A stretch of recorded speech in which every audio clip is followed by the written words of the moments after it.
So today we are continuing our discussion of the Tantric path. We've talked about having a connection within. We've talked about the connection with others. And today we're talking about connection with the universe, with God, with the whole. And in terms of the word God, I tend to use the word God. I had to kind of unpack that from my religious upbringing, but it's sort of a word that I'm comfortable with, but feel free to just replace it because it's just a placeholder for something we can't describe. And today we're going to talk about connecting to something that we can't describe. You know, what's interesting about the tantric path of connecting to the universe, to the galaxy, to God, to consciousness, to the world around us, is this really is the ultimate tantric path. You know, one of the number one things people ask me when they want to study Tantra is they say, oh, but I don't have a partner. And I understand why. I mean, there's a huge focus, especially in the Western world or in Western thought, that Tantra, you must have a partner and it's somehow sexual and emotional and it's all that.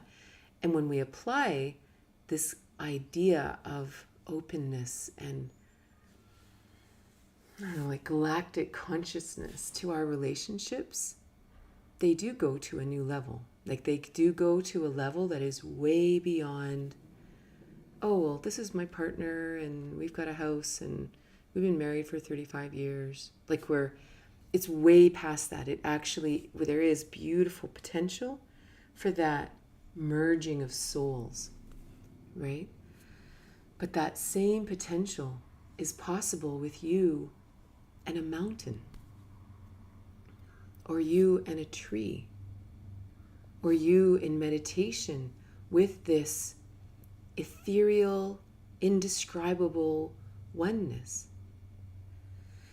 And so, you know, we can already hear in the languaging how impossible this is to describe, right? So if I was to say to you, well, you know, how do I do that? How do I connect with something I can't even describe? Like, what a dumb thing. Like, I'd rather do the sexy Tantra stuff, right? You know? And that's why the Tantric path is so curious and it's so unique. And it's whatever allows this transformation out of this kind of attachment to the physical world and allows us to start to blend the cosmic. So, for example, there are things called yantras. And a yantra is a classic tantric tool.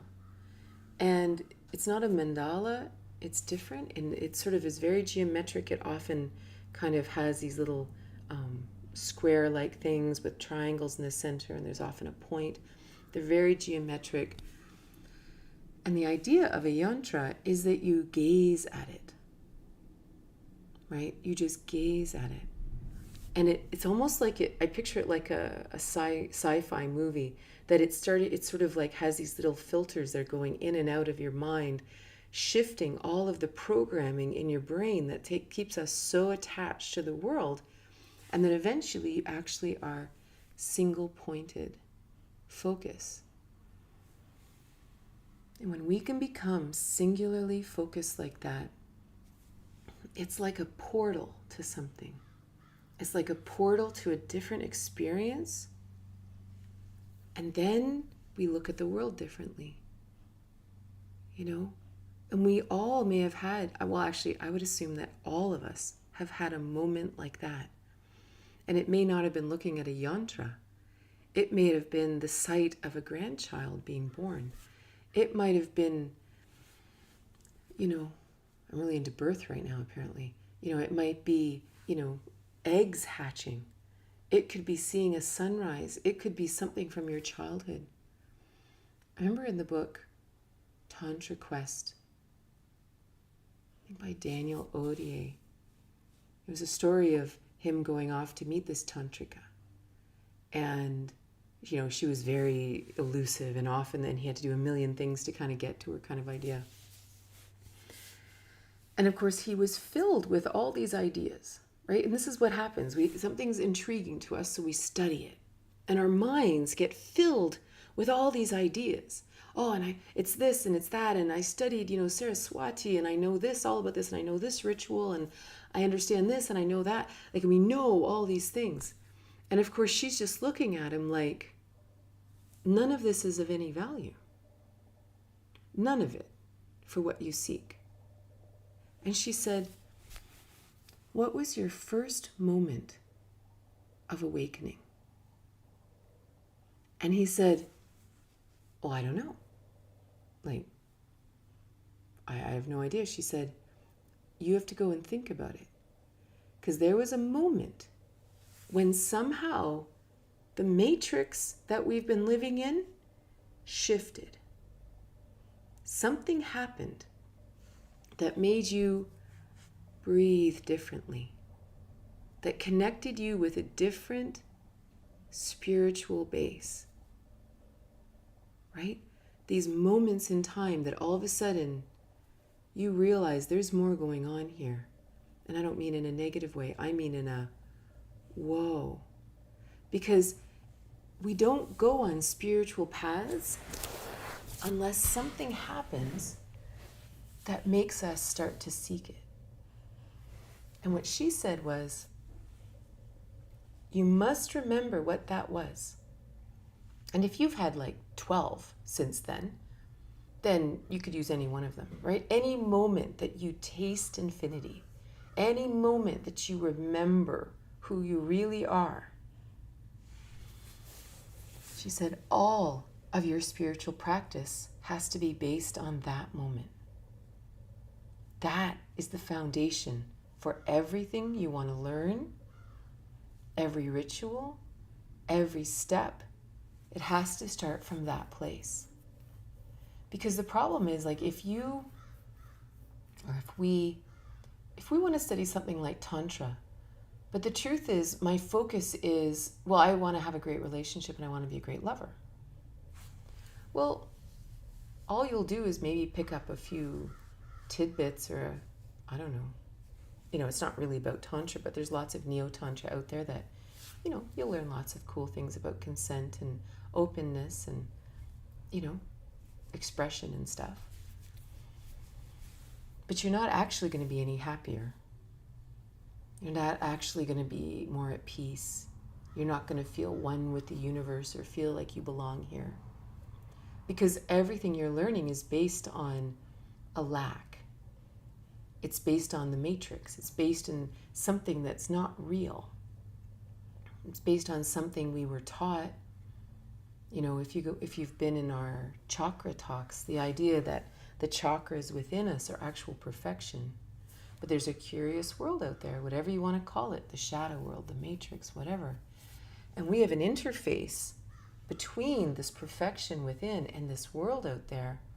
And that interface is often at what we define our personality as, especially if it struggles, if we have difficulties.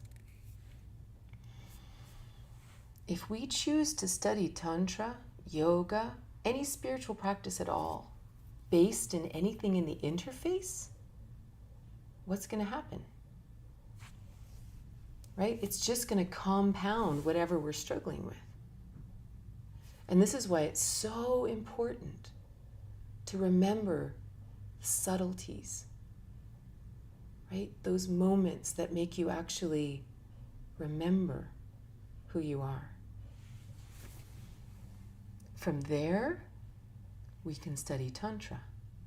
Because from there, we're actually beginning with what's real. It's like, what's that saying in the Bible? Don't build your castles upon sand or something. And it's the same idea. We have to build upon the truth. So it's a very interesting thing to kind of just think about the moments in our lives. We've talked about this too. Jim, my teacher, he used to call them reference points. The moments in our lives where time and space stood still. And again, they don't have to be huge things. Like for me, if I close my eyes and I remember breastfeeding my children, time and space goes still. You know, the first time I ever stepped foot into a warm ocean, I swear I just, like, everything just shifted. You know, I remember the first time I ever ate tiramisu in Florence, Italy. And I mean, and it's a sillier example. But any moment of pure bliss will do.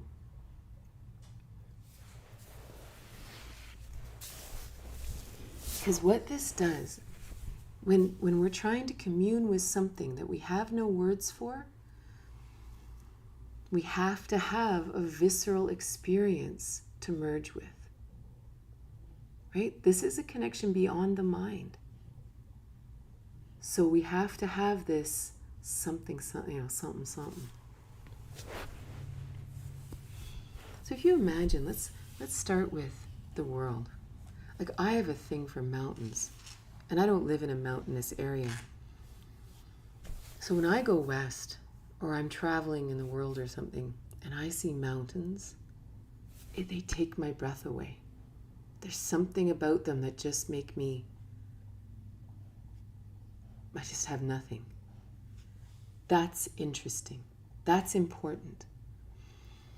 So now imagine you're sitting before the mountain and you allow your breath to be taken away.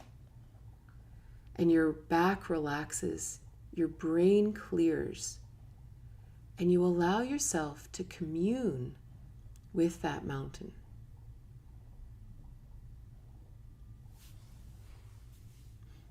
Right? There's no words. There's no ritual. Communing with the world around us isn't saving the world. Like sometimes we get really caught up in, oh, I need to save the world and I feel the earth's pain and all that. It's like the earth is the most incredible creation that we are connected to right now on a very visceral level. You know, she's been around for a long time. So for us to be able to release ourselves completely, merge with her completely. You know, there's no thought. There's no ritual. There's no nothing. It could be going out on your grass after class and lying on the grass and feeling the pulse of the earth, you know, through your back and just breathing. And without any thought and without any analysis, just let yourself merge with her. This is true communion, right? True communing. Imagine if you did this every day. Every day, imagine this was your sadhana. That every day you went, like, I am obsessed right now with trees. My favorite thing to do right now, because of course I walk storm all the time. I walk along the sidewalk and there will be this tree. And of course we've just come into springtime here. So literally 4 weeks ago, the trees were bare. And now they have this full canopy. And especially the oaks and the maple trees that just go way, way up.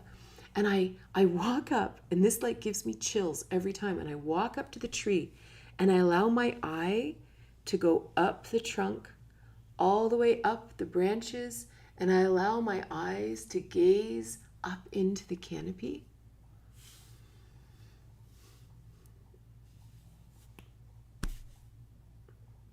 Just blows my mind. And so this is what we do. We walk around town and all of a sudden, and it doesn't even have to be some great tree. It could be a little tree. It could be anything. But the sight of that canopy changes my day. Can you imagine living like that? That everywhere you went, you communed with the world around you. And I mean everywhere. Because the beautiful thing about Tantra is it doesn't have to only be spellbinding. It doesn't have to be positive. And this is really important. When we want to commune with the universe, we have to get our judgment out of our minds. There is no judgment in the universe. There's no judgment in the galaxy. There's no judgment in God's space. There's no judgment in all of this. There's no right or wrong. Everything just is. Because if we're judging things as being right and wrong, we can't commune with them. Right? So let's take an example, like you're driving to work and you're sitting in your car, it's sweltering, your air conditioning's not working, you're stuck in traffic, and you've got to get to some important meeting, right? I'm sure most of us have all been there at some point, unless you are blessed and live somewhere where this doesn't happen. And you're sitting there and your mind is going, this sucks. This is terrible. This is awful, right? What if this just was? Because again, when we commune with the universe, there's no such thing as time either. Like it becomes pretty clear. This meeting, that meeting, whatever, right? It's all just a human experience in a galactic, infinite world, right? And I'm not saying not to care about things. I do care about things. And as long as we're incarnate, we are part of the world. So, I take care of my responsibilities. But in that moment, whether or not I get to that meeting or not, is out of my hands. Can you imagine communing with that heat? Communing with the stinky traffic? Right? Like, we are so taught to hate the traffic, to hate this shouldn't be like this, and I'm going to be late, and think of the gas this is wasting. And like, we have so much that keeps us separate from communing in every moment of our lives. Every moment. This is living tantrically. Right? I'm sitting in the car. Traffic. All right, I guess I better send a text to say there's a chance I'll be late. All right, now what? And we relax into what is, and perhaps we have other thoughts. Right? Perhaps we have a great realization as we sit amongst the din of humanity. Right? It doesn't have to be a beautiful oak tree. It could be waiting in the doctor's office. It could be anything. And of course, it could be playing with your children or your grandchildren, or watching. I used to love, when I lived in Toronto, I used to love going and sitting outside the dog parks and just watching the dogs play. I'd get a latte from Starbucks and I'd just sit there in total bliss. It's a really interesting thing. And then when we start to commune with the world around us, we can start being creative, like genuinely creative. Because as we commune with the world around us without judgment, right? We're just communing. We're just a part of the world. We might see things that are needed. We might see things that need building. We might have an idea and go, hey, not ideas about money or ideas about, but ideas for the community, ideas for the world around us. The ideas, like even if I sit with the mountain, I think, oh, you know what? I could take a camping trip. I'm going to take 4 days and I'm going to explore this mountain. And now all of a sudden your mind is pondering this, and now you're doing stuff. Because we can just commune sort of in solitude, like kind of just commune with whoever and whatever is around us. But at some point we engage, right? We engage with this world. We engage within the communion. Then we really start feeling alive, and not alive from the inside, but alive with the world around us. Because Some say that the greatest pain that we live with, the greatest source of suffering that we have, is this belief or this feeling that we're separate. And that can be separate within, separate from other people. But it actually begins with feeling separate from the world around us. Like we don't belong. That is great suffering. You know, if you feel that, then that resonates. But if you've never experienced it, imagine what that would feel like. To see a mountain and feel nothing. To see a tree and feel nothing. To see dogs playing at a dog park and feel nothing. Right? If you can't feel something with the world around you, we don't feel anything with people either. And we certainly don't feel anything inside. And that's why this practice of connecting with the world around us is so foundational. Like, it's so important because we all have to do it. Maybe we had brutal childhoods, right? Maybe we've had brutal past lives where, you know, we've just had some tough patterns that we're trying to break out of. Well, that mountain's there for everybody. The traffic's there for everybody. Watching dogs at the dog park, anybody can do, right? It's something we can all do and begin that journey of communion. And it might be different for everybody. It might be sticking your feet in a lake. It might be petting horses. You know, like there's a lot of equine therapy because there's something about petting a horse. And horses are so intuitive that it reminds us, again, an ineffable quality, indescribable quality that horses have when you pet them. That it reminds us of something inside of us, like that we're able to love something. I'm able to feel this horse. Even if I feel compassion, I feel something. This is so important, to feel something in the world around us. And this is why, and we're going to talk for a moment about the connection of God and self and oneness and that kind of thing. But, you know, often when we think about the connection to the universe, we think this is like a 7th chakra thing, right? That my 1,000-petal lotus is expanding out into the galaxy and I'm feeling, you know, the oneness of Brahman or something, like I'm, you know. But it's not. It begins in that first chakra. And if you're new to our discussions on chakras, definitely look up the Chakra 2.0 series to look at the first chakra is abundance, connection to the earth, the fact that we are incarnate here, the miracle that is. We have to have that one in place before anything else is possible. And the great thing is that we can all do it, right? We can all go find our favorite tree. When I lived downtown Toronto, I used to live right near Queen's Park.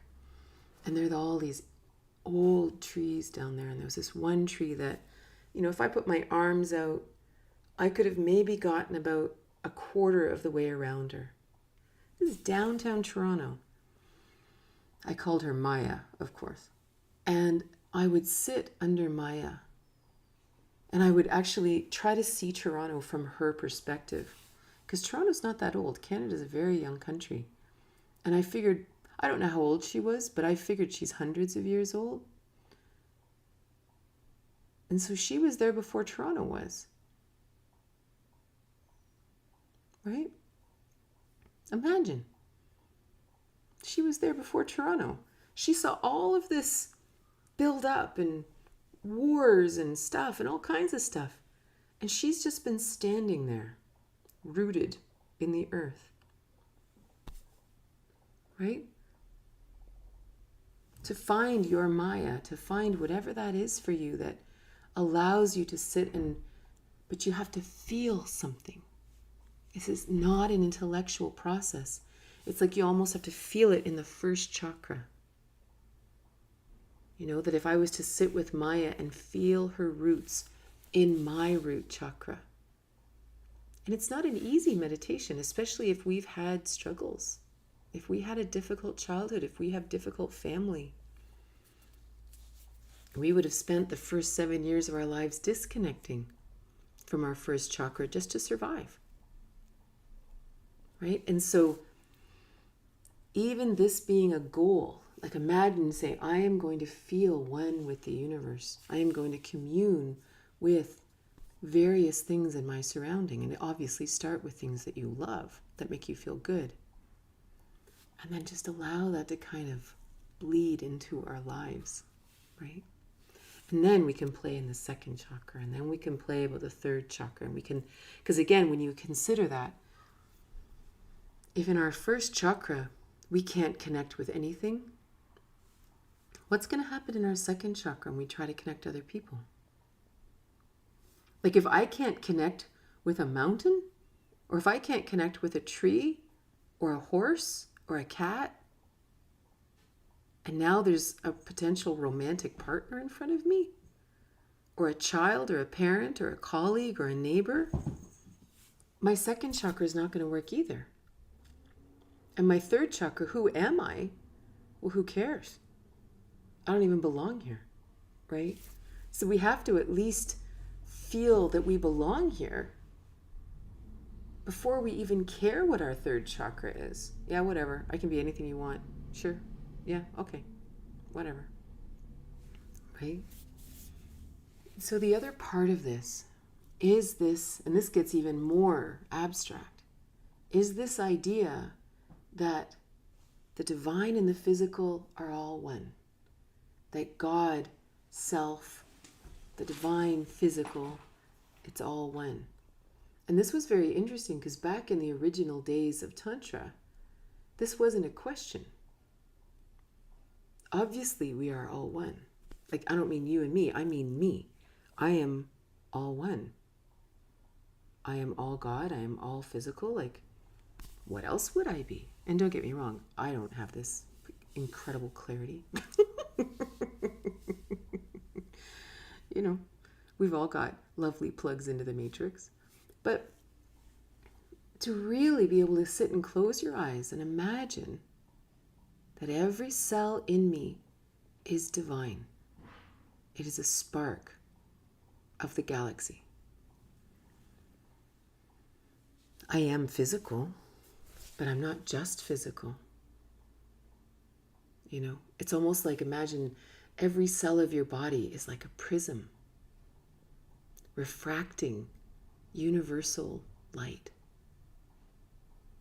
And we happen to be taking up space in these bodies that we all know are just energy. Under an electron microscope, if you look at this hand that seems very, very physical, under an electron microscope, all we will find is energy, matter, flying around. Not matter, sorry, energy molecules flying around, not energy molecules. Energy making up atoms, making up molecules, making up all these things. So this isn't really hard to fathom. The challenge is, of course, our brain can't fathom it. Our brain is not made for it. Our brain is meant to interpret our sensual experience of the world around us. So if I touch my face, the sensory, the neural pathways from my hand touch my face, and it sends a message to my brain, and my brain says, that is smooth. It's a little warm. You know, and if I hear something, my brain says, that's the cat moving, right? Or if I see something, that's black, and that's green, and that's pink. That's what the brain is made for. The brain can't conceptualize these things. And this is why our experience is so important. And circling back to that first question, what was your first moment of awakening?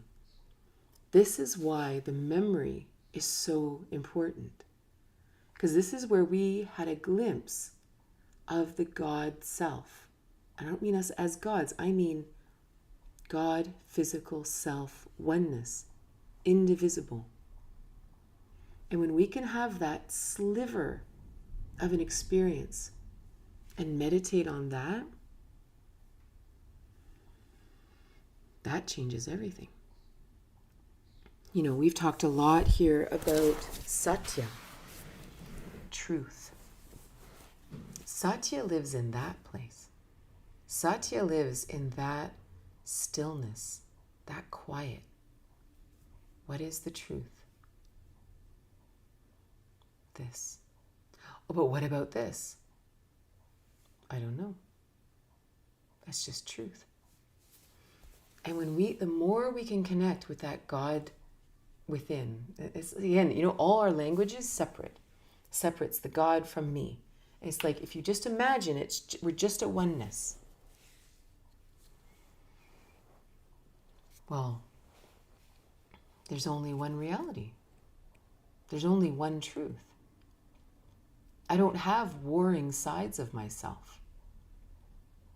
It's one of the things that, you know, and I could get in trouble for saying this, but I think it's one of the most dangerous teachings in a lot of religious beliefs, that we have a good side and a bad side. And the good side has to hide the bad side and argue with the bad side. Because what if there's no such thing? What if we're all one? No good, no bad, just one. Because this idea that there's this dichotomy or this duality inside of us that argues with itself is what makes us argue our own Satya. Because we believe there's two sides. But there's not two sides because we're a oneness. And in this oneness, here is my truth. Everything else is other. It has nothing to do with us. So now imagine living like this. Can you imagine? Let's say every day we have a practice where we remember a moment of awakening, whenever that is. We meditate on it. We do yoga. We dance. We ride horseback. Whatever we do, we go for a run. But we do it with this consciousness, this memory. And we allow it to slowly flow through our body, this visceral memory. And then we go out into the world. How different is that? How different is it when we make decisions? Are we worried what other people will think? How could we be? Right? If this is just my oneness, this is just my truth. Think of how free we are. Free to think, free to do, free to follow our path. Imagine there'd be no oppression. Why would I ever need to oppress you when I am literally the entire universe in this body? And you would never have to oppress me, because what in the world would you have to gain? And I know this all sounds really pie in the sky sometimes, right? But it's really important to know, like, that every one of us, and especially here, we're on Insight Timer. We wouldn't be here unless we had had a moment of awakening. Something that the fabric opened and the light got through, right? And that famous Leonard Cohen saying. And somehow we went, no, there's more. You know, and it's funny, like, even if you said to a friend, you know, it's like, oh, I go on this Insight Timer app and I listen to talks and I meditate, and they're like, well, why would you do something like that? And don't get me wrong, I'm not saying they've never had a moment of awakening. But whatever it was that they've had experience with didn't plant a seed that desired us, or that made us desire to do more. It didn't draw them towards something new and different.